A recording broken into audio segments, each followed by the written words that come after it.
यहाँ से अभी वो लगभग डेढ़ डेढ़ हजार पिप्स तक जाके टीपी क्लोज हो गया। मजे में आपके साथ फिर से एनालिसिस करता हूँ।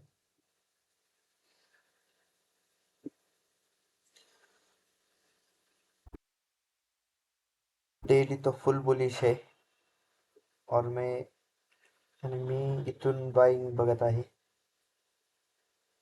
इथून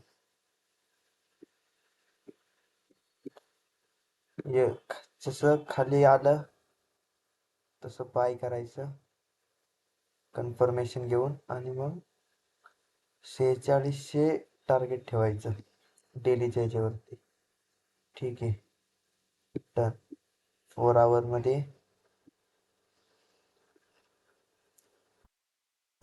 मध्ये पण सेम हाच प्लॅन आहे आणि इथून बाईंग करून अल्टिमेट टार्गेट माझं 4600 आहे नेक्स्ट वीक ते त्याच्या पुढच्या वीकमध्ये तर रिट्रेसमेंट करतंय। येईल हळूहळू हळूहळू इथून सेलला येईल। नंतर आपण इथं प्लॅन करू, सेल जर भेटला 44-32ला रिट्रेसमेंट सेल आणि 43-40ची वाट बघू आपण, जेणेकरून आपल्याला इथं सेल करता येईल।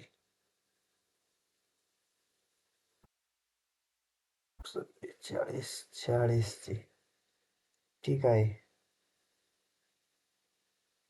54 ह्या एरियापासून आता बघू। इथं जसंही टॅप होईल तसं वरती बूम। हे झाले 4 आवर्ससाठी। 1 तासावरती स्कॅल्प केलता मी काल अराउंड 170 पिप्स कॅप्चर केले न्यूयॉर्क सेशनमध्ये आणि टीपी क्लोज होऊन तर वरती गेला।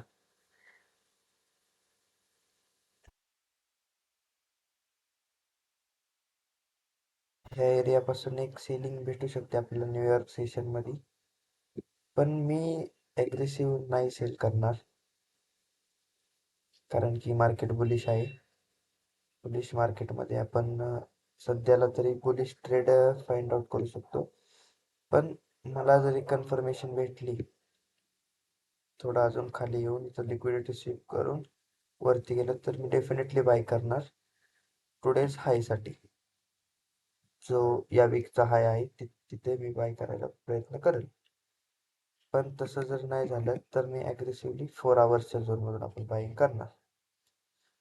आणि सेलिंगचं म्हणजे सेलिंगला असं एक सिनारिओ होऊ शकतो, पण त्यात मी इंटरेस्टेड नाही आहे आता सेलिंगला। काय असेल ते आता फक्त बाय करू। ठीक आहे,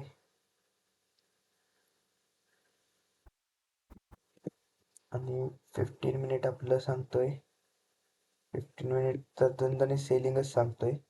जसंही